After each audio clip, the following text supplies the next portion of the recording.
अस्सलाम स्टूडेंट्स, कैसे हैं आप सब लोग। उम्मीद है खैरियत से होंगे। आज हम स्टार्ट करने जा रहे हैं अपनी प्रॉपर्टीज़ ऑफ रियल नंबर्स। ठीक है ना, क्लास 9th की हम स्टार्ट की है हमने। देखिए, प्रॉपर्टीज़ ऑफ रियल नंबर दो पॉसिबिलिटीज़ की हो सकती हैं। एक तो विद रिस्पेक्ट टू एडिशन और दूसरी विद रिस्पेक्ट टू मल्टीप्लिकेशन। हम देखें सबसे पहले विद रिस्पेक्ट टू एडिशन जो है हम वो सॉल्व करेंगे। यहाँ लाइन लगा देते हैं। देखिए हम लिख देते हैं प्रॉपर्टीज ऑफ रियल नंबर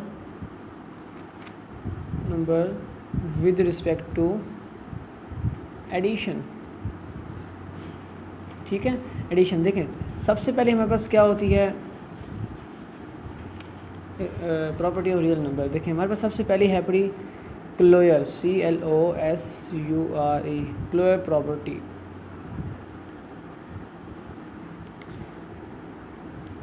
देखें क्लोयर प्रॉपर्टी में क्या होता है, देखें एक हमारे पास शर्त उसने रखी होती है ऊपर, कहता है A+B, ठीक है ना, बिलोंग्स टू रियल। मैं आपको समझा देता हूँ ये क्या है।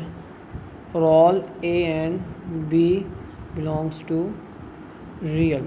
देखिए वो कहते हैं, देखें A सबसे पहले देखें कहता है एक सेट ऑफ रियल नंबर आपको दिया होगा ये, ठीक है ना, एक सेट ऑफ रियल नंबर का एक सेट दिया हुआ है। उसमें कोई लिमिट नहीं लगाई कि ये डिजिट लें ये डिजिट लें, कोई भी आप ले सकते हैं। ठीक है ना, हमने सेट ऑफ रियल नंबर में से कोई से दो रियल नंबर ले लें, उसका नाम A है, दूसरे का नाम B है, कोई से भी दो।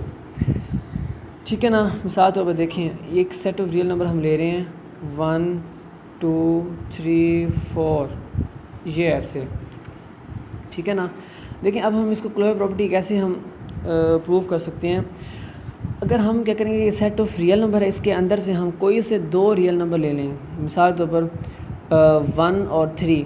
ठीक है ना, इन दोनों को हम ऐड करेंगे। अगर इसका आंसर इसी सेट के अंदर से ही आता है तो इसका मतलब है ये क्लोयर प्रॉपर्टी हो सकता है। मीन्स कि 3 + 1 4 देखिए इसके अंदर है पड़ा, और 1 + 3 भी 4 इसके अंदर है। हाँ, अगर हम करते हैं 2 + 3 देखें 5 आ जाएगा, तो इस सेट के अंदर 5 तो नहीं है, इसका मतलब है ये क्लोयर प्रॉपर्टी नहीं हो सकती।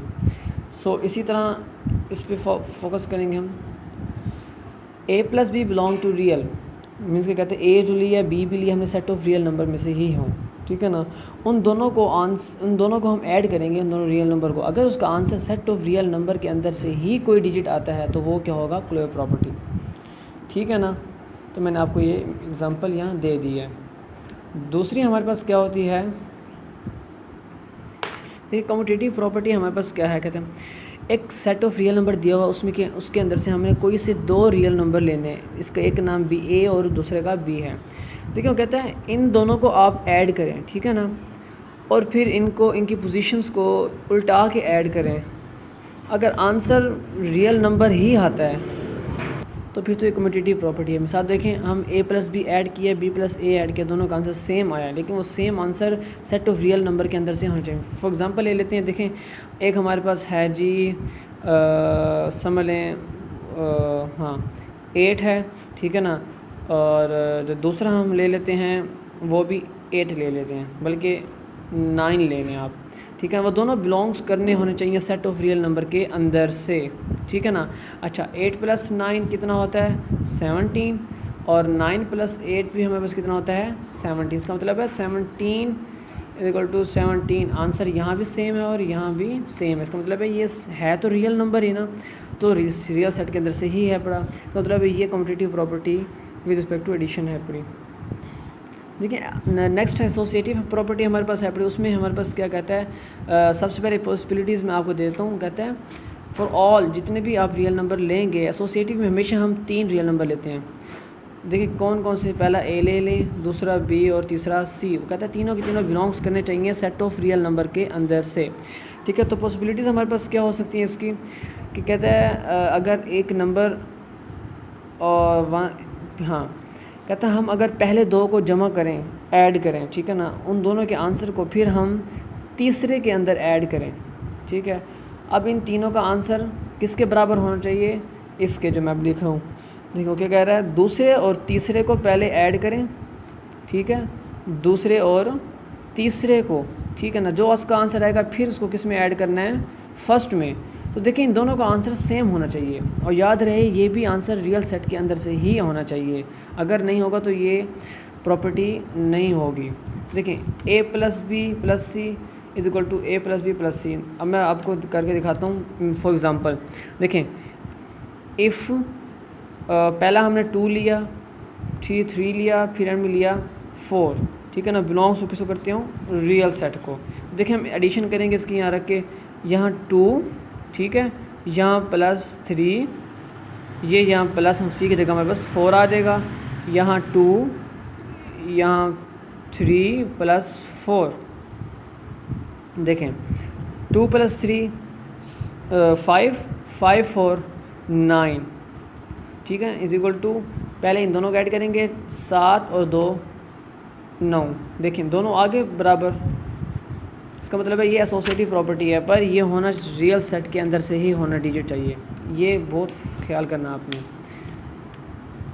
देखिए एडिटिव आइडेंटिटी हमारे पास ये नंबर 4 पे प्रॉपर्टी आ रही है।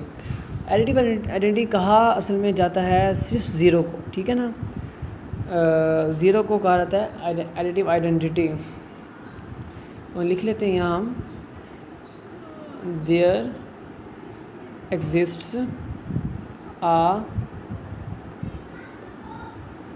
unique real number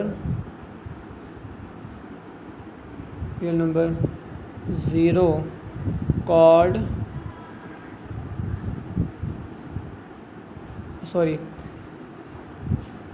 additive identity, ठीक है ना। ये हमारे पास ज़ीरो होता है, हमारे पास सिर्फ एडिटिव आइडेंटिटी। दरअसल इसका काम देखें, उससे मिसाल नीचे दी है, फॉर ऑल, ठीक है ना, ए बिलोंग टू रियल।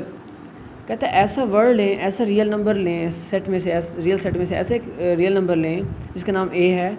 उसको कहते हैं उसकी शर्त उसने ये किया कि एडिटिव आइडेंटिटी को किसी भी रियल नंबर में ऐड करें या किसी भी चीज़ में ऐड करें तो दो काम होते हैं। एक तो वो ख़ुद ख़त्म हो जाता है, ठीक है, दूसरा उस इक्वेशन या उस रियल नंबर में कोई फ़र्क नहीं आता। मिसाल तौर पर देखें, a plus 0 is equal to a, ठीक है, 0 plus a is equal to a, means कि हमने एडिटिव आइडेंटिटी के अंदर एक रियल नंबर को ऐड किया, फिर रियल नंबर के अंदर हम एडिटिव आइडेंटिटी को ऐड किया, कोई फ़र्क नहीं पड़ा, लेकिन वो ख़ुद वहाँ से ख़त्म हो जाएगा, ठीक है। तो ये एडिटिव आइडेंटिटी कहा जाता है ज़ीरो को। देखिए अब हमारे पास है एडिटिव इन्वर्स, ठीक है ना। सर एडिटिव इन्वर्स कहा किसको जाता है, देखें हम कोई सा नंबर ले लेते हैं रियल सेट में से, ठीक है, सपोज़ करें हम ए ले लेते हैं, ठीक है ना, ए, तो वो रियल सेट में से बिलोंग करता होना चाहिए, ठीक है ना, ठीक है, करता है। तो इसका एडिटिव इन्वर्स क्या होगा, हम इसी को माइनस से मल्टीप्लाई कर देंगे, तो ये इसका क्या होगा, एडिटिव इन्वर्स। इसका मतलब ये है कि मिसाल दी जाती है कि अगर एक नंबर को उसके एडिटिव इन्वर्स में अगर ऐड किया जाए, मिसाल तौर पर एक नंबर है, उसको इसके एडिटिव इन्वर्स को इसी के साथ ऐड किया जाए, तो आंसर हमें किस में मिलता है, एडिटिव आइडेंटिटी में, हमेशा याद रहे, ठीक है ना। सो ये पॉसिबिलिटी भी है, एडिटिव इन्वर्स को ऐड करें उसके अपने ही नंबर में, मींस कि ये रियल नंबर में, तो आंसर फिर भी हमारे पास ज़ीरो होगा। सो क्या होता है कि एडिटिव इन्वर्स हमेशा एक नंबर लें, उसको माइनस से मल्टीप्लाई करें, वो उसका क्या बन जाएगा, एडिटिव इन्वर्स, ठीक है ना। जब एडिटिव एक नंबर को उसके अपनी एडिटिव इन्वर्स में ऐड करेंगे तो आंसर हमारे पास याद रहे क्या आएगा, एडिटिव आइडेंटिटी।